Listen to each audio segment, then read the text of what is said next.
Welcome to this wonderful platform. If it is your first time of stopping by or coming across this channel for the first time, you are welcome. Please, if you like what you see here, after watching, subscribe, put on your notification bell. It's very, very important because it's going to help you to know when I upload a new video. In this channel, I present to you news on daily basis on what is happening in the whole world, especially in Nigeria and in Biafra land. Yes, I'm Mother Biafra. I bring to you Biafra news.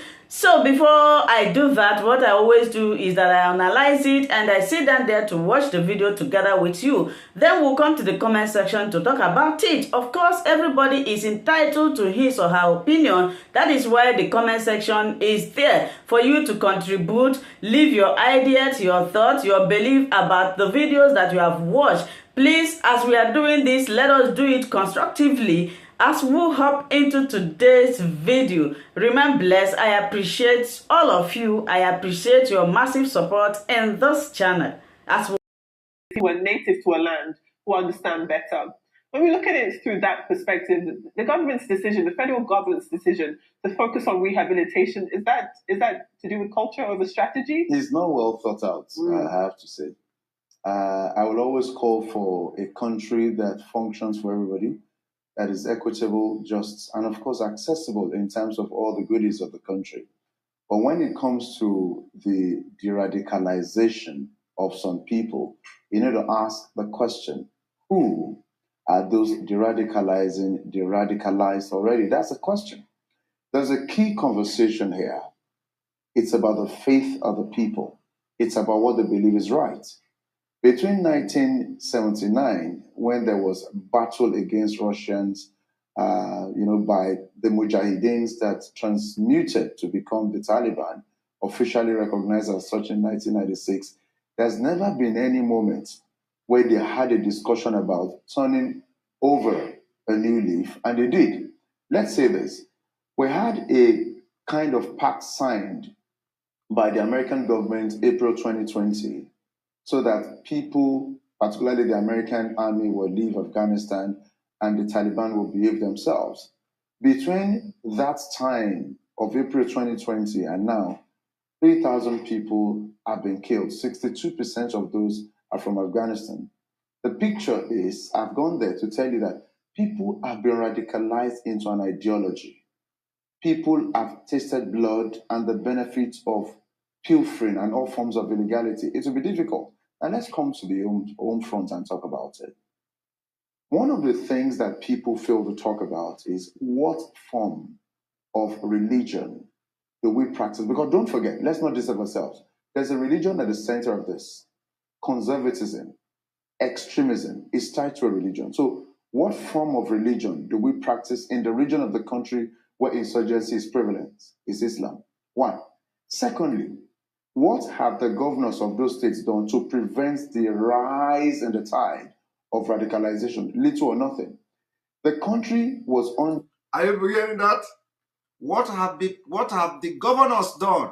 What have the governors in this region done to, for this, first of all, where this insurgency are, what is the religion Islam? What has the governor done to make sure that nothing? They have done nothing. And are going to do absolutely nothing. Now, I want to also bring you this particular video before we continue what we are doing.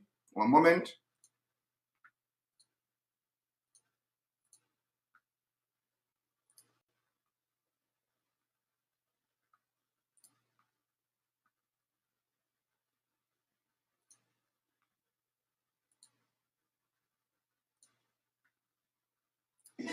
Well, different day, same issues, same. Hi everyone, my name is Olinika. I live in Ontario. Conversation, insecurity, kidnapping. I mean, we're not just focusing on Zamfara State alone. And this morning we're being joined by Captain Aliyu Umar, who's a former Army officer and CEO of Goldwater and Riversand. It's great to have you on the program, Captain. I mean, I'd like to begin first from that statement you heard of the government officials saying. I mean, you have farmers saying they can't access their lands, and the government officials saying, well, he's challenging anybody to come to the state and see for themselves. What do you make of that? We'll deal with other issues, but I just want to start off with that and get out of the way. I want you to understand what this man is about to say. The governors in the northern Nigeria, because they are supporting these fighters, they are supporting these extremists, they are supporting these terrorists, they are supporting the Islamization and Islamization of Nigeria. So what they do, they lie to Nigerians, they lie to you, they tell you that everything is fine, they tell you that everything is fine, so that they will focus the killing to Biafra land. So that they are going to be sending everything to Biafra land. Armored tanks, helicopter, military gunboat, everything to Biafra land to kill our ESN, to kill Biafra people, to kill our youth. But when you come to them, they tell you everything is fine. Now, I want you now to listen to this man and know what is coming. Good morning. Very unfortunate statement. I mean, my grandmother knows that it's not even safe to stay at home in rural areas like Zamfara. So at a point you begin to see what we say and maintain, which may sound a bit hard, but it's true. Our politicians, our leaders, sometimes are national security liabilities more than they are national security assets. What he has said is heavy. What he has said is grave. I don't know what made him say that, but anyone in this country, I mean, in my state, in my own state, a sitting commissioner last week was taken away on a motorbike by these people. And I'm looking at some gentleman there telling me, come to Zamfara. I dare him to spend the weekend in any of the rural areas in Zamfara. Not on anyone's farm, just in one of their homes. Did you hear that? And the challenge is something that this is real. It's real. He said he dare him to spend just one night in any rural area. So, which is to tell you they have taken over the entire northern Nigeria. But what are the governors doing? They tell you no problem, we are fine. Go to East, go to Biafra, go to Imo State, and the whole post of them are the woman. Okay, military, go and bomb there. Military, go and bomb there. Because they are killing the men, young men, that will rise up against them. And when they don't kill them, they come to terrorize you. Do you know, people don't know how terror works. Let me tell you how terror works. The terror works as in creating fear. How terror works is to create fear. So now, Hopus Odema have succeeded in creating fear in people in Imo State. Do you know what it means? Creating fear. So the governor, they have now pushed the military to Imo State to go and create fear. So that when somebody talk, they will say, they don't go, they will come and bomb the place. So that is the fear. So they have captured, some places by this fear. And that is why it is only the ESN that will be capable of protecting our land. Now, those when they say they come to Nigeria, somebody made a comment, if you cannot come to Nigeria, how are you going to lead the fight? Let me tell you, when the fight starts, you will see me in Nigeria. Or you see me in Biafra, not in Nigeria. So, but the fight have not started. And not only me, a lot of, there are thousands of Biafrans and even Oduduwas who are ready to go. So, when the time comes, you will see me. We have not started. When the time comes, you see me. And let me tell you, if you listen to Babangida, what he said, if you listen to Babangida, what Babangida said, he said, there are people who will make the sacrifice. So when the time comes, you will see me. Don't worry. And I hope I will see you too.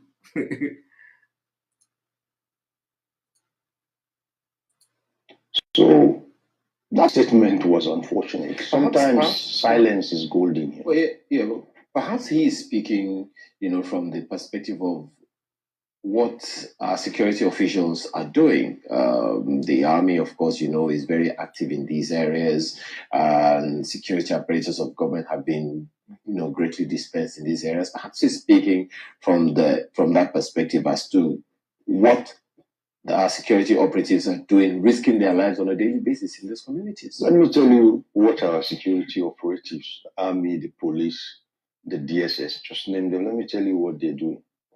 What they're doing is akin to following someone holding a basket of papers and littering the place, while they just have to keep picking litter. What do I mean? A lot of our politicians throw the litter around. What you see today as insecurity are fallouts of what you can call misgovernance, exclusive governance. They're all reactions of people to these things. And the poor boys in uniform with the guns just go and do the cleanup after some people have done the messing up. So the army can continue to work and work and work if you don't plug the hole. Are you hearing that? He said that after the killings, I hope you understand this man. This man said after the killing, some young boys with the uniform will go and do the cleanup. This is coming from a Nigeria. Let me play it again so that you understand. He said, after the killings, after the mess, some young men in the uniform will now go and do the cleanup. Now tell me, is that a lie? Is that a lie? That is what they do. That is what they do every day. Any place Fulani kill, after that, you will see, all after they kill. I asked this question yesterday. I said, have you seen anywhere or read anywhere in the news that these people were attacking and the military came to repel them? I'm asking you, where Fulani have come to attack and you read in the news that the attack stopped because military came. You are all in Nigeria.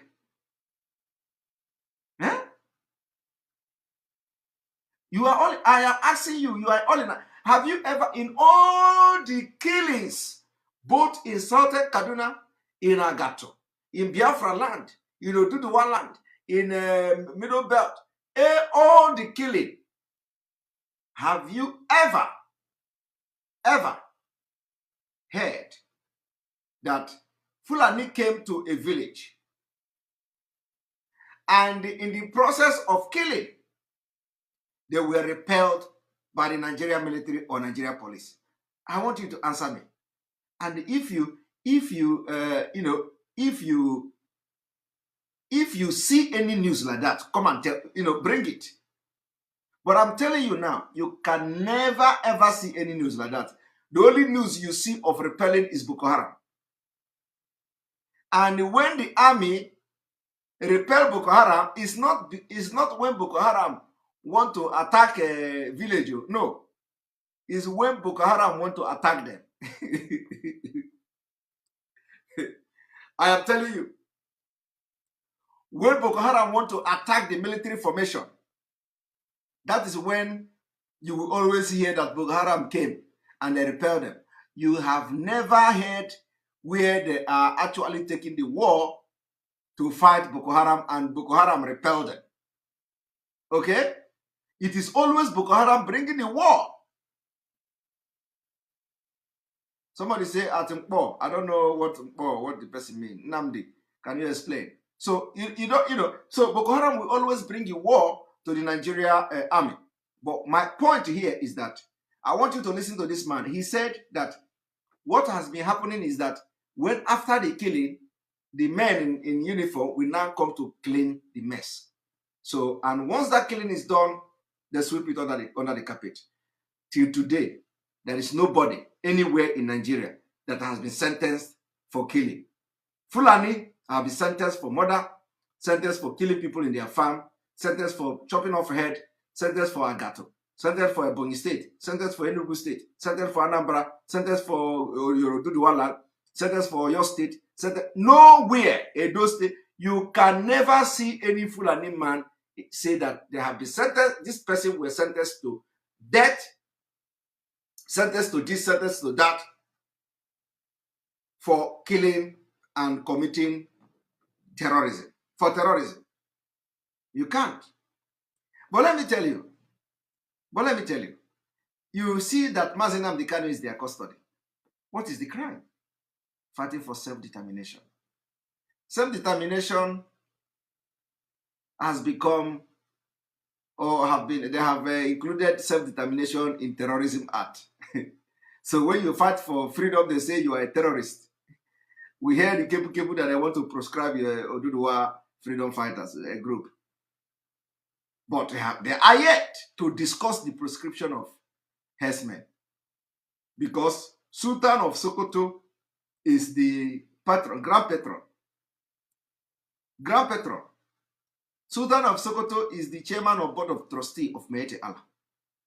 So how can you proscribe them? You see that? But I want you to listen to this man because this is a military man or retired. They're all reactions of people to these things. And the poor boys in uniform with the guns just go and do the cleanup.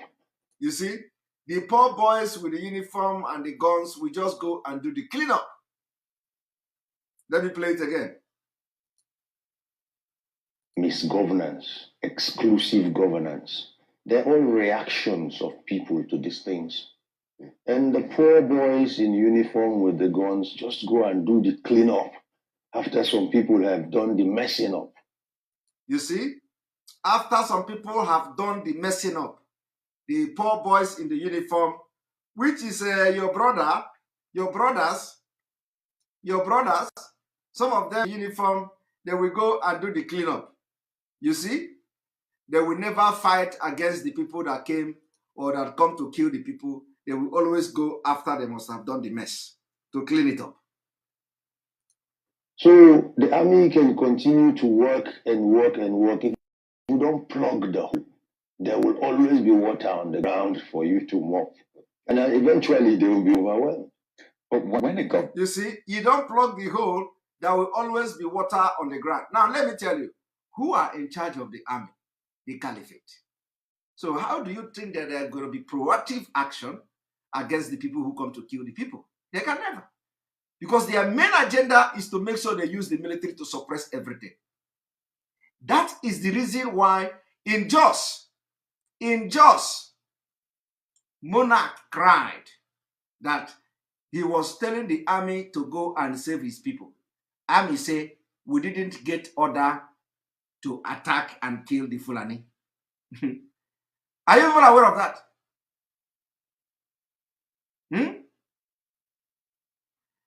Army told the monarch in Jos, Plateau State, they don't have the order they have not received the order to go and attack the people who were now killing people in Jos. No election in Biafra land. No election in Biafra land. Somebody said yesterday that I read a comment. Somebody said, Simon Ekpa, this one you have started campaigning no election in Biafra land. Tomorrow they are going to come with attack. And I know that person is watching me now. I hope. He said that this one you have started campaigning in Anambra. They don't want to hear that too. They are going to come to attack you today. And that is actually what happened. So today you begin to see news flying everywhere. Simon Ekpa is not a family member. Simon Ekpa is not this. Simon Ekpa is not that. But I will say it again. It is the order of Nnamdi Kanu. Everything I have pronounced here, is order of Nnamdi Kanu. Everything I have said here is something that Nnamdi Kanu have ordered. Everything I have said is something Nnamdi Kanu have ordered. They have ordered it. They have ordered no election in Biafra land, and that decision stands. Starting from Anambra State, that decision stands. For those who say Simon Ekpa is giving order and I'm not giving order, everything I said here is what Nnamdi Kanu have said, and it is the order. I'm reminding the people to remember that Nnamdi Kanu gave this order, and we must follow this order, which is there is no election in Biafra land. There is no election starting from Anambra State. So that is the order of Nnamdi Kanu. So it does not matter what a politician do. Everybody in Biafra land must make sure that no INEC anywhere, no INEC office anywhere, no INEC office. In fact, we do not need to see the presence of any INEC, anybody bearing anything INEC in Biafra land. That should be the slogan from now. So that they will know how serious we are. We need to start not 2 weeks to election. We need to start now to make them understand that anybody that is working as an INEC officer in Igbo land, in Biafra land, in Niger land, in Efik land, anywhere in Biafra land, you are enemy of the people. You are enemy of the people. Because it is only through election we renew the agreement with Nigeria. So when you allow election to take place in Anambra State, you have renewed agreement with Nigeria. And I will continue to say it every day until everybody understands that we are not boycotting the election. We are not boycotting the election. Rather, we are stopping election. No election, not boycott. So that people will not, people will not misunderstand the concept. The issue here is that we are not boycotting election. We are not boycotting the Anambra election. We are saying not even, in fact, the election, the thing is that no election at all. We don't want to have any INEC office anywhere in Biafra land. And it is in line with the order of Nnamdi Kanu. No election in Biafra land. No election in Biafra land. We don't want to have election. We are not boycotting election. We don't want to have a boycotting election is different. And I will continue to explain it every day. Boycotting is different from no election. Okay? Boycotting is that you will allow the INEC official to bring materials and they will tell you, oh, people did not come to vote to the boycotted election. Or that, oh, they have a low turnout of voters, so people boycotted the election. Nobody care to know. If you boycott election, you have renewed the agreement with Nigeria. Okay?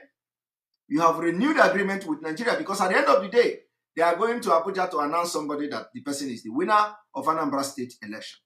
Because some people did not come out while there is a low turnout of voters. But when we are stopping and the ending election in Biafra land, it means that prior to the election, nobody, no INEC office anywhere in Anambra State, no INEC official will be seen anywhere. We will never allow access to from a head bridge to anybody from anywhere to enter Anambra State. If they say it is going to be in a warlike situation, let us do it. That is the only way. Because after the election of Anambra State, if we succeed in stopping the election of Anambra State, it is going to be the beginning of the negotiation for referendum of Biafra. Thank you for always watching Linda's TV show. I will see you again in my next video. Remain blessed. I appreciate each and every one of you and keep on watching Linda's TV show. If you have not yet subscribed, please, I beg you to do that so that you'll be getting more updates from me. Bye-bye.